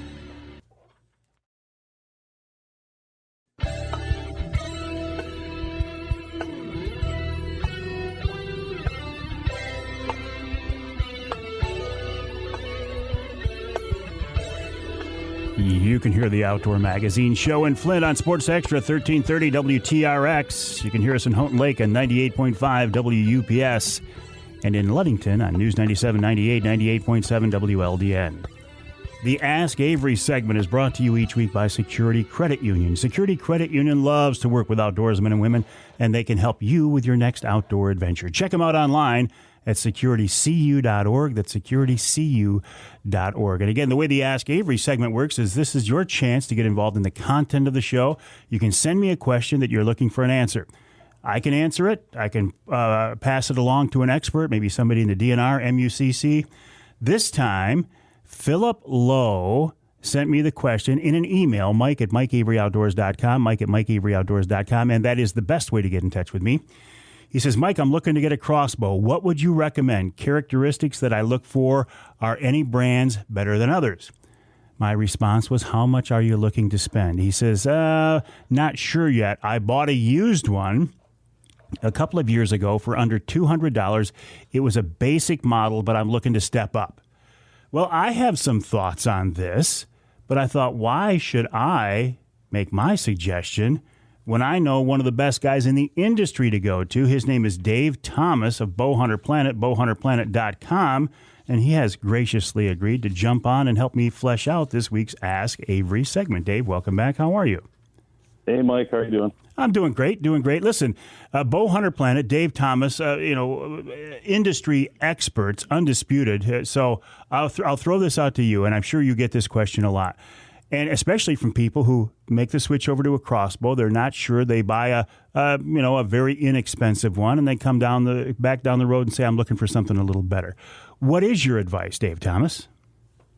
Crossbows are so fun. They can be amazing. I've obviously played with some of the most expensive ones and the least expensive ones in the industry. The good news is they all do the same thing. They all help you achieve your hunting goal. So that's good. And there's really none that are not going to do that. When you say step it up and, invest in more, we have to look at things and aspects of a bow that would make it more comfortable for the shooter, whether that's a trigger, whether that's the grip, whether it's the AccuDraw, like 10-point does, that's built into the system where you can literally just cock it without having anything external. Raven having the electric drive system where they have that on their R500 right now, where you can hit a button and it cocks the crossbow for you. So when it comes to that, it always comes back down to the same question, which you already asked, which is money. Because every one of these aspects, have a huge price range, right? And depending on what you're doing.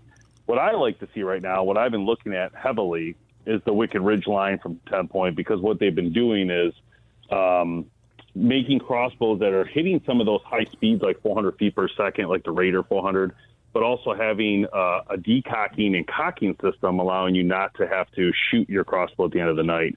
That's a big deal because it can wear and tear on your cables and strings. So those areas I've been looking. When I hear the word I want to upgrade, I would think between $600 and $1,000 would be the price point. If you went from a $200 bow, I would think that's the price point they're thinking. Mm-hmm. Mm-hmm. Yeah, and I mean, you can get a nice rig for that kind of money if you want to spend more. I mean, these Ravens are going for what these days?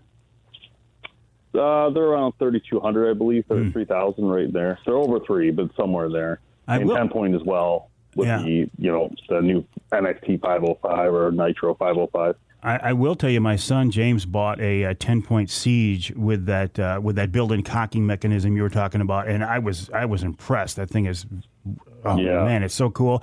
And of course, I'm a Darton guy. I like Michigan-based Darton. I mean, they make great crossbows as well. I'm shooting a Toxin 100 myself. Yes. The Darton lineup is great, and it's always been great. That's the thing about the Darton lineup is just. They've done the same name for a few years, but I mean, realistically, they built the bow that works and they kind of hold to it. And that's the same idea that we get from Mission Matthews with the Sub 1. They've done the same bow for like 5-6 years. It's always been a couple of minor tweaks, but the same thing, right? But you can't fix something that's good. You know what I mean? It's already ready to rock. So yes, that is an option. Also, Killer Instinct out of Michigan. Oh, true. Another brand that's an option that has a ton of price points from lower cost all the way up to higher cost. There's definitely a lot in that price range. How are crossbows in the archery world these days? I mean, a few years ago they were growing like crazy. I feel like it's leveled off. Or are people going back to compounds, Dave? What are you seeing? Yeah, that's a great question. So what we're seeing is it definitely is leveled off. But what I think we're actually seeing is the people who bought crossbows are now considering getting a compound that didn't have a compound before. So this is a big win for the archery industry, in my opinion, because what you're seeing is gun hunters or people who came back to the sport that didn't currently have a compound bow buying a crossbow, then saying, I want to try a compound. I can do it too. And so they're getting a compound. Now, for all those of us who have done both, I'm actually moving now towards traditional. I hear you. Hey, listen, until last year, I was there. I picked up a recurve and absolutely fell in love with it, so I get it. Yeah, so it's I think everybody who does these things and gets involved with one of these, weapons, they decide on how they want to go from there. And they, you shoot one for a while and you say, I want to challenge myself a little bit more. And so I've been really practicing daily with traditional right now for my personal and you better.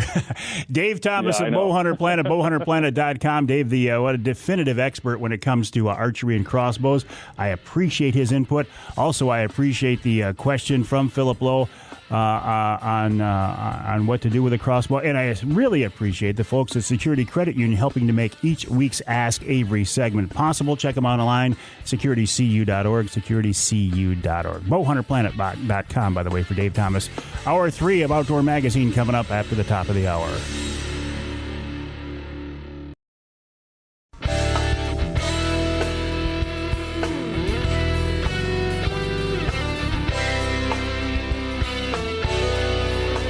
Time now for Michigan's #1 outdoor radio show, Mike Avery's Outdoor Magazine.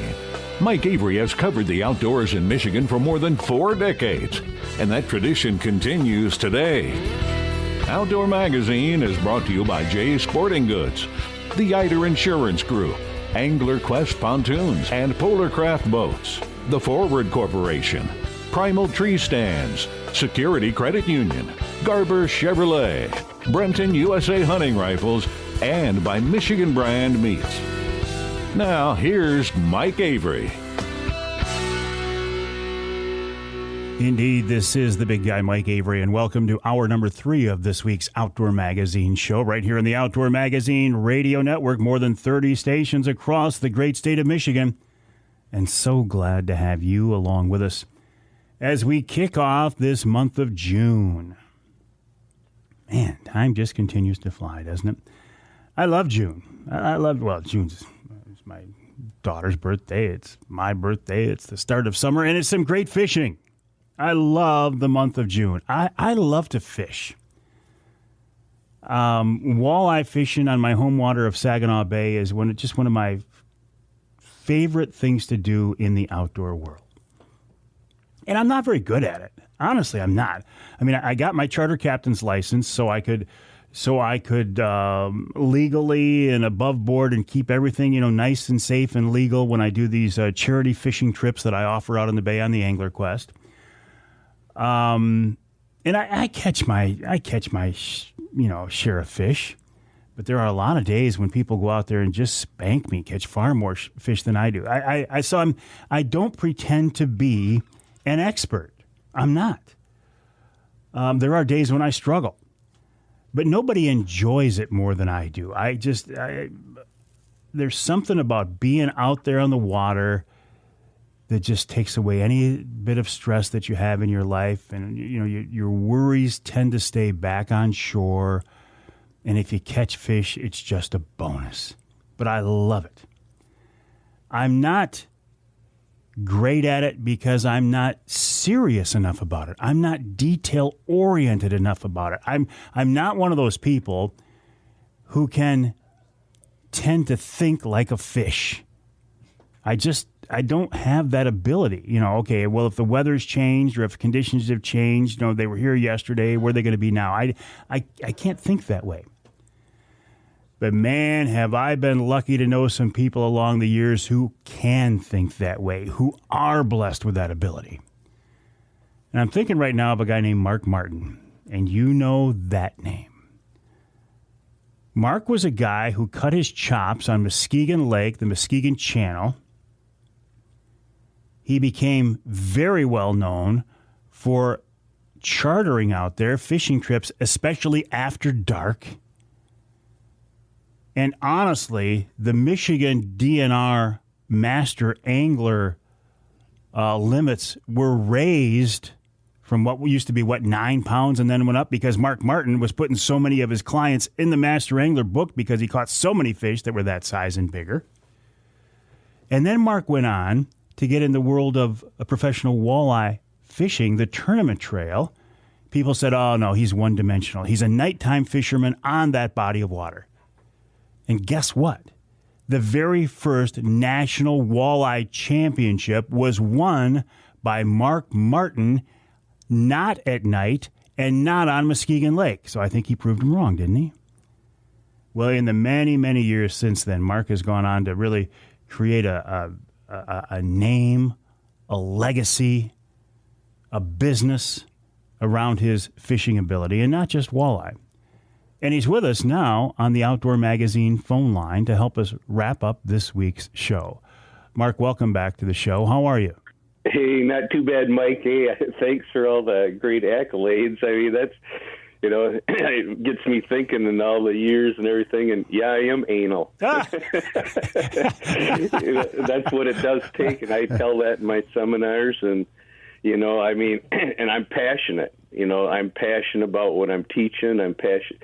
And I was passionate from the time I started fishing, and today I'm still as passionate as I was back then, but I'm passionate more about teaching everyone else how to do it right, because there are certain ways that you got to adhere to collect what you came off out there on the bay, on a lake or whatever, and catch. And I just got back from the UP here 2 days ago, and I did my opening day walleye up there, and that was fun. I did a DNR school on Saginaw Bay when I left there the first part of May. There just after opening down there, but that was a great time too on Saginaw River and stuff. So I've got a little bit of time, but when I left up there, I was catching them in 2 to 5 feet of water every day. I love that. I love that skinny water. It is. They fight so much harder too. Yeah. Hey, listen, you brought up Saginaw River. I want to get your thoughts on this because you have fished in and been an observer of great walleye fisheries all across the country for many years. Mm-hmm. The move that they're going to do on the Saginaw River next year, because, for a long time it was closed during that 6 weeks under what was called a spawning closure to protect spawning fish. Well, next year that's not going to be in place. Do you have any thoughts on that? Well, thank goodness it's only up to the Tibuwassee. They didn't open the Tibuwassee or the Shiawassee or any of them, to that kind of fishing. But still, in my opinion, that is the rearing pond of Saginaw, one of the rearing ponds of Saginaw Bay, because they catch so many small ones the whole year long in Saginaw River. You got to give them a little safe haven to, but they want to bring the numbers down, and, I understand what they're, thinking, but there is, in my opinion, there is an end to everything, and eventually you're going to find it if you keep doing things. So, but then on the other hand, I look at some of the things. Well, they still have implications in Lake Erie. I mean, you do have times when you can only catch this many or whatever, but it's pretty much open year round, and I thought for some time there would be an end game coming, because they do have nets out there too on the Canadian side, and I still haven't seen an end to that. So I don't, it confuses me, but maybe they all know something that we all don't know, but we will find out. I can tell you that, Mike. Yeah. You were talking about being an educator. I remember, though, fishing with you years and years ago with my dad there in the Muskegon Channel. And even then, Mark, you were teaching. You were to sit in a boat with you. And we used to fish the Tittabawassee and the Saginaw Bay. So I know what your personality is, and I know that you've always been a teacher. You love sharing information. Oh, yeah, it was fun. I can remember them days on the Saginaw. I can remember the days with your dad.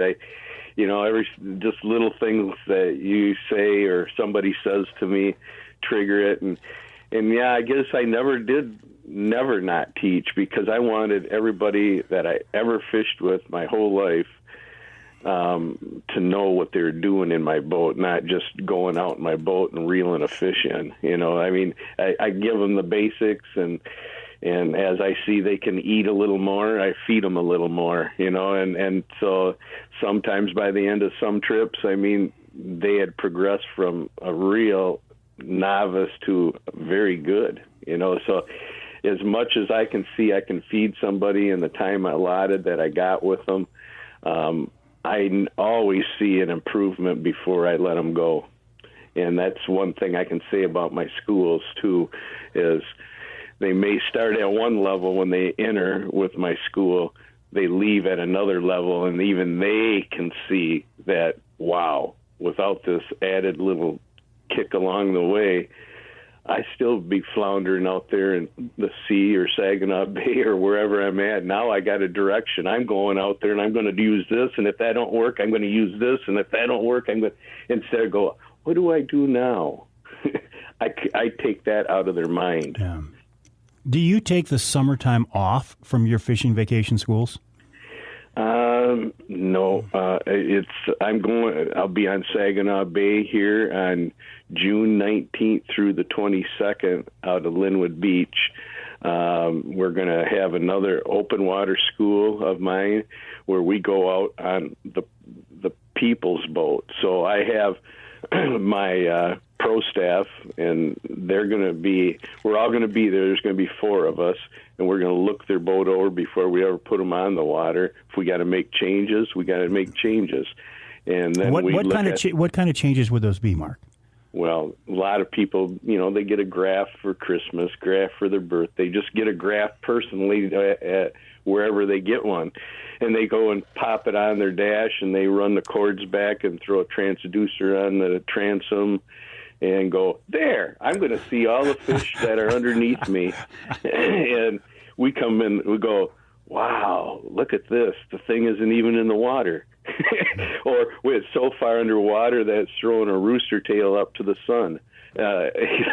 Or they have it placed in the wrong spot that they're picking up air bubbles as it's going. They've never seen a fish if they've went over 3 miles an hour. We make sure that their boats, they can see it at 25, maybe 30 miles an hour. Hang tight, Mark. Listen, I hate to interrupt, but I've got to take a break. I do want to follow up on this. You bring up an interesting thought, and I never thought our conversation would go here about transducer placement, but I'm running into that myself right now. So listen, as long as I've got the expert on, I'm going to pick his brain a little bit.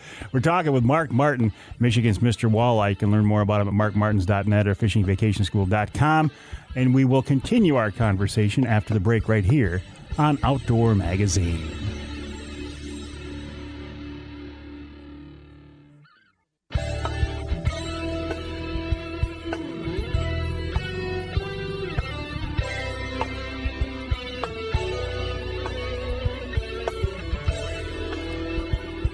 You can hear the Outdoor Magazine show in Sandusky on WMIC 660 AM, 95.3 FM. And you can hear us in Manistee on WTIQ 1490 AM, 95.3 FM.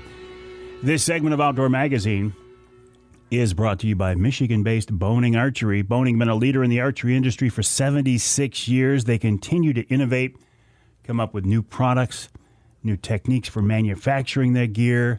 If you are a target archer or a bow hunter, I would just about guarantee you have boning products somewhere on your rig, or you have used boning products. They really do a great job. They're right here in Michigan, by the way, too. You know I love that. Check them out online at boning.com. That's BOHNING, boning.com. Also, while you're online, of course, my website, MikeAveryOutdoors.com.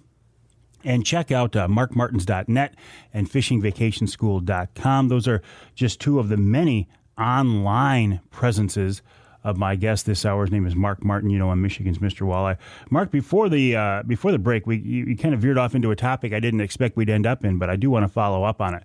Transducer placement. And for people saying, what's a transducer? It's the device on your boat that sends the signal back up to your graph on your dash that shows you depth, water temp, and most importantly, fish. Now, why is that placement so important? If you get it in the water, that should be good enough, right? Yeah, if you're just sitting still. But if you start to move, air bubbles, if it's in a bad placement, say rivets on an aluminum boat. If you have them as water goes along the bottom of the boat, it gets rolled over, and the more rivets it roll, it's in front of that transducer, the more roily that water gets. So we got to move it over, get it out of the way.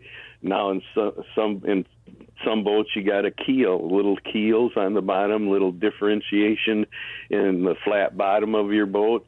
If you got it in line or somewhere close to one of them, you're going to get the same kind of curvature of the water, and just you get it all mixed up. So you got to get it away from them.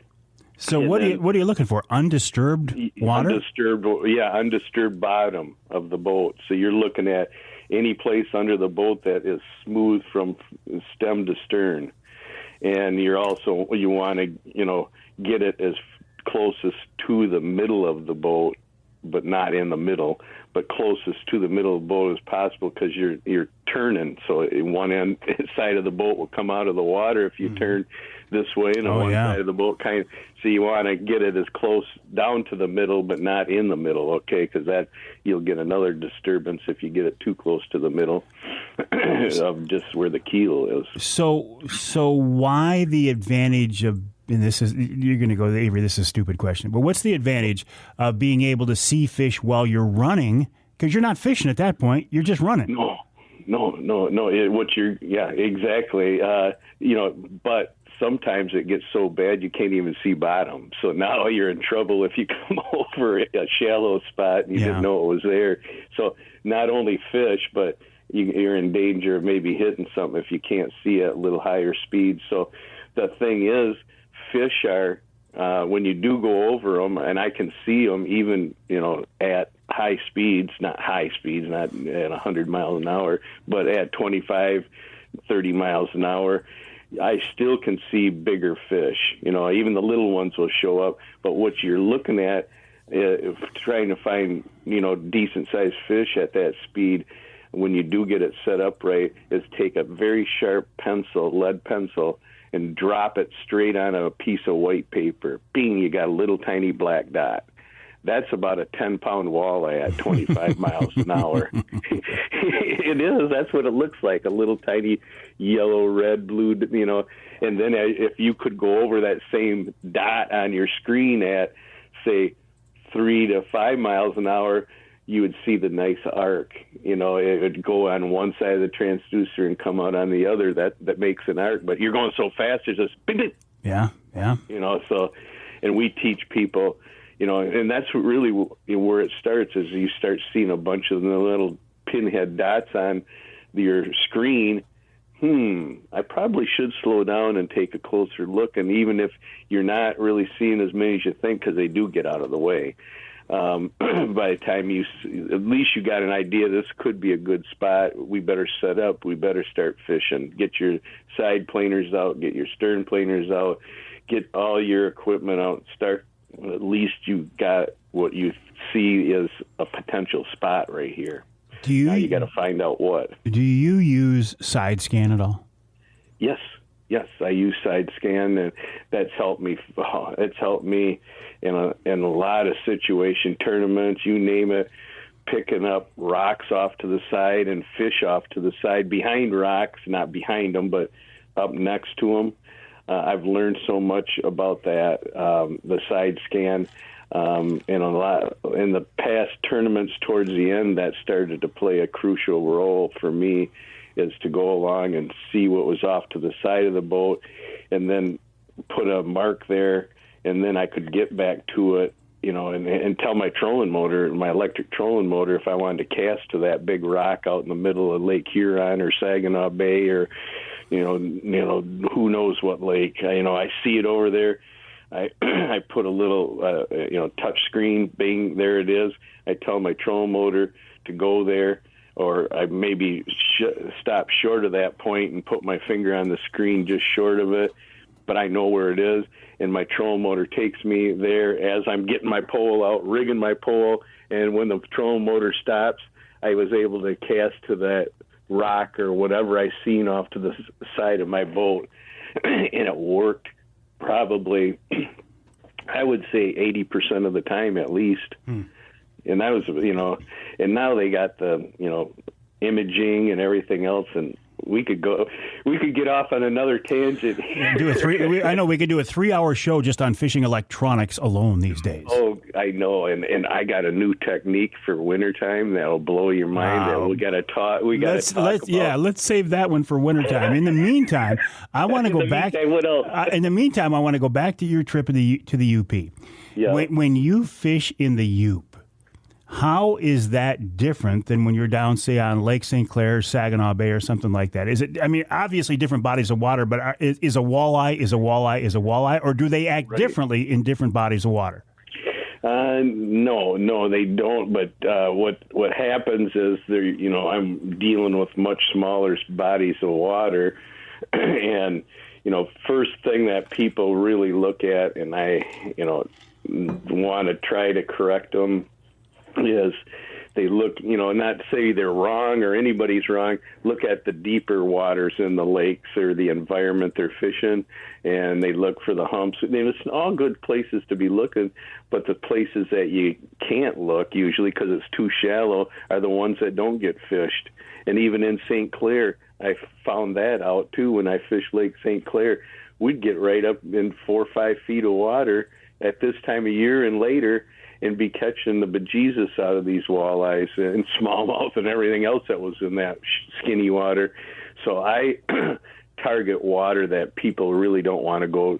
They figure they can't see it anyhow, so why be driving around in 3 to 6 feet of water looking for fish that they're about chopping their head off when they do it.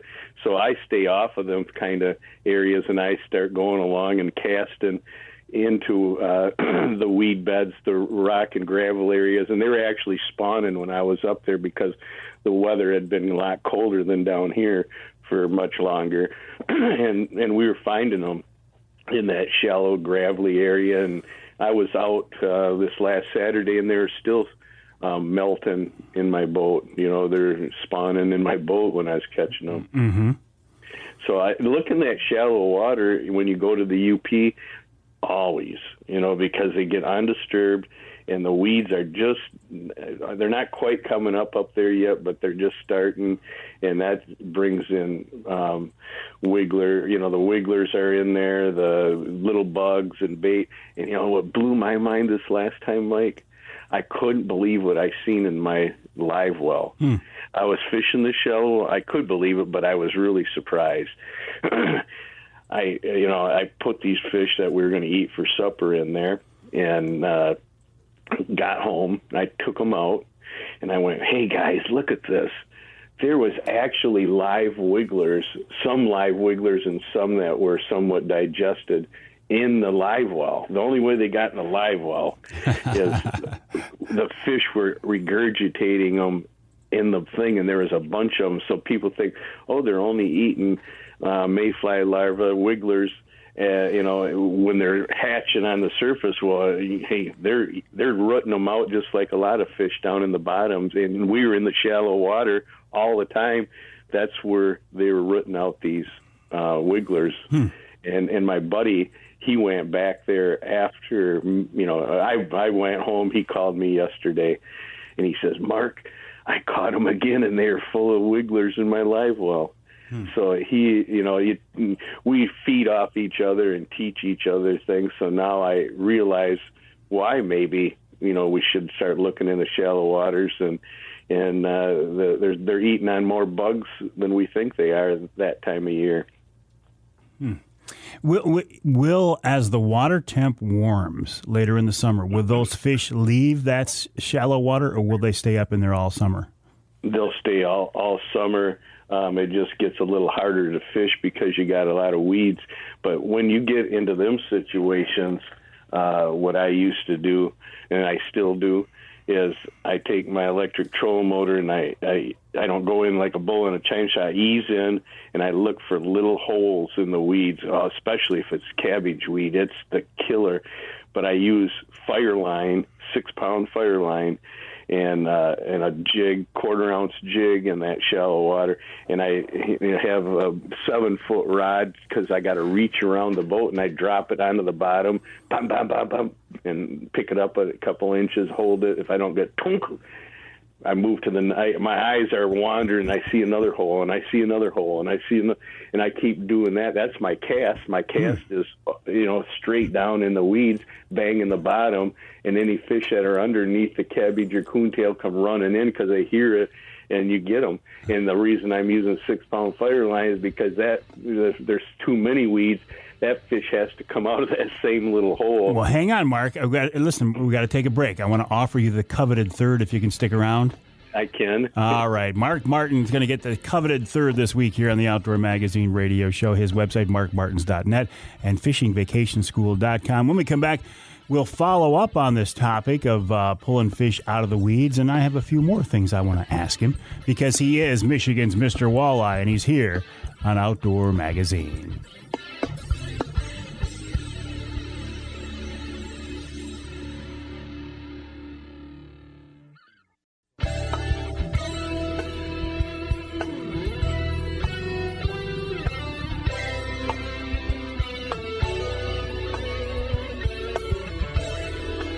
You can hear the Outdoor Magazine show in Houghton Lake on the Twister 92.1 WTWS. You can hear us in Muskegon on WKBZ 1090 AM. And you can hear us in Saginaw on 2 stations, WSGW AM 790 and WSGW FM 100.5. I'm in the studios of WSGW right now. This small corner of the building. For this 3 hours, we're unofficially calling it the Outdoor Magazine studio. In effect, this studio belongs to Pat Johnston, who graciously lets me borrow it for a few hours each week. And Pat is in here right now. at the controls, making sure that things run smoothly. Pat, I appreciate it. Doing a great job as always. This segment of Outdoor Magazine brought to you by my friends from Reeder Landscaping. Reeder can take care of your lawn and property because it's your nature and our nurture. Let Reeder create an outdoor getaway in your backyard as they have for me. My wife Denise and I were sitting out there last night just thinking, boy, this is just so nice. Now, yes, we have done a lot of work to spruce it up and put some plants and stuff in there, but the basic structure, the patio, the water feature, that was done from the folks at Reeder. They've done a great job for me. I mow it, but they take care of the fertilization and the trimming of the trees and such. So it's a nice combination of Avery and Reeder. Check them out online at reederlandscaping.com. That's reederlandscaping.com. While you are online, head over to markmartins.net and fishingvacationschool.com. Two of the many places you will find more about Michigan's Mr. Walleye, Mark Martin online. Mark, before the break, we were talking about getting walleye out of weeds. You're describing a technique where you sneak in there with a trolling motor and drop a jig on them. Can you troll through weed beds? You know my skinny water over here on Saginaw Bay gets weeded up later on in the summer. I know it's full of fish, but how do I get in there? Is there a way to troll a rig through there and not get fouled up? No, not troll a rig. So your trolling is straight up and down, and your distance off to the side is the length of your rod. and so and I've done this all across North America. When the weeds come up, I just find them little pockets as big as a coffee can. Sometimes they're maybe 6-foot holes or whatever. Really? But they're tiny. I mean, some of them are. It's amazing what you're going to pull them out of. And I've done it so many times wherever I go. When the weeds come up, I sneak in with my electric, get my foot off, and the weeds kind of hold you there, and you kind of tippy-toe around in the boat, and you drop it down in that hole, bang it on bottom, pick it up, reach out a little further, bang it on bottom, pick it up, and then I got bigger, longer rods. Okay, I can see one that was 4 feet further over than I could get last time. I even used to have an Eagle Claw 8-footer that was yellow, and it wasn't your typical walleye jigging rod, but it served the purpose. And when I went to Wisconsin, we had cane poles, Gary Roach and I did, to do the same exact thing, to reach into the holes. And in some instances, because we had to, because you weren't allowed to touch the weeds. If you did, you were DQ'd. Yeah, you're disqualified. Yeah, So why? Now hold up. Why would that be? Because they're endangered weeds. They're like weeds that came up out of the water, and you were fishing. It's called cane, and we as tournament fishermen, I didn't find we heard about it, and you could go into these cane beds and slither in, and if a boat came by, you could duck down. The cane was that high, you could not tell a boat was in there. So you let the boat go by, and for years we killed them in there. You sneaky tournament guys. Oh man, I should. People tell me I should write a book about some of the stuff that happened because it was so cool. But you had to pull those fish right out because they get around that cane, you're breaking them off. But the other thing is even in normal weeds, if they run too far, you're not going to be able to pull them out and keep the tension on them. And so you got to have a 6-pound fire line and crank the drag down as hard as you can, and you feel it hit. You go, hey, I got one going. Your buddy better drop his rod and grab that landing net because that fish is coming up now. And the faster you and him work together, you're going to have more fish. But I go and try it this year, and you'll blow your mind that right next to the boat, you're going to be pulling these fish straight up out of the bottom. And it could be in 6-8 feet of water. It could be 4 or 5 feet of water. as long as you're quiet and you're moving through, and just you want a jig big enough that they can hear it hitting the bottom and pick it up. It don't matter what bait you put on, just got to bang it and go. And you're quickly doing it. You're not sitting there spending it out, And then after you fished everything around the boat that you can reach, you move it a little bit, glide a little bit further ahead, and do it again and do it again. And the thing you want to remember, what you got to do is when you start hitting fish, you use your GPS, because there's certain things in those weeds that now you can go back and you'll see patterns set up in the weeds where you're catching more fish right here than you are over here. And pretty soon now you can go on and run next week, and you know right where you're going to go, because there's probably rocks or there's something down on the bottom that these fish inhabit or feed on or whatever. But you use your GPS as well as you do in the open water in the weeds too. Wow. Mark, I always enjoy our conversations. It's obvious why you are such a wonderful fishing educator. I'll send people to your websites, fishingvacationschool.com and markmartins.net. Have a great summer, and I hope our paths will cross here very soon, Mark. We'll be real close together here in Linwood, won't we? You got your boat in the water yet? I do have it. Yeah, absolutely. Mark Martin. Maybe I ought to jump on Mark. Maybe that's the only reason to leave the Angler Quest, is jump on Mark Martin's boat, learn more from him. Wild Game Chef Dave Minar coming up after the break. Just when I thought they couldn't get any better, the folks at Michigan-based Apex Marine have taken their lineup of Angler Quest boats to the next level. Now, the big water fishing machines are wider, a full 8.5 feet. The tubes are bigger for more stability and safety, and the overall design is the best yet. There's a new rail system that's strong.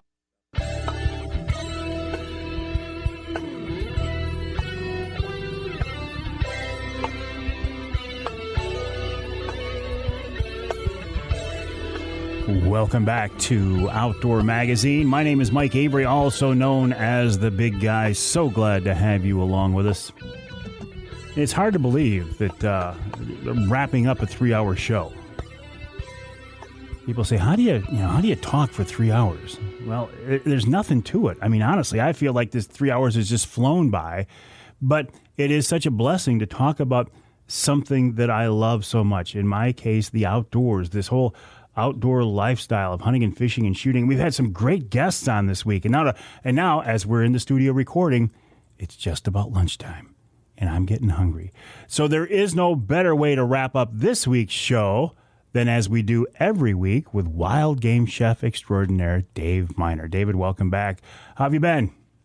Oh, just wonderful. How was your holiday, Michael? It was really nice. It was hot, obviously, but it was really nice, and we're in the month of June now, and that means some great fishing. So how about a fishing recipe this week, Dave? Well, I saw the picture of your walleye with his yapper wide open. Yeah. That was a pretty cool shot. Yeah, that's why you don't lip a walleye right there. Yeah, that's a good one. Yeah. Anyways, I got a nutty salmon with bananas. We did this, I can't even tell you how many years ago for this show, and we always used to run this as a special, but I'm going to have to bring this back, I think. So you need about 8 ounces per person, more or less, to your dietary needs. A couple of beaten up eggs, a couple ounces of Frangelico liquor, and you can buy them airline bottles. They're like 1 ounces of Frangelico. Or you can get a small bottle of banana liquor, and it is flavorful like you can't believe. 4 bananas, peeled and sliced the long way down, a jar of chicken gravy, 2 to 3 ounces, a package of sliced blanch almonds, and you want to toast them first. You can put them in a fry pan with a little bit of oil and gently, brown them off, or you can put them underneath the broiler. That works just great, too. 2 ounces of heavy cream, a little bit of chopped parsley, the juice of a lime or a lemon, it's up to you, and a splash of vanilla extract. 2 or 3 drops. You don't want to overpower the vanilla. A little bit of white pepper and flour and olive oil.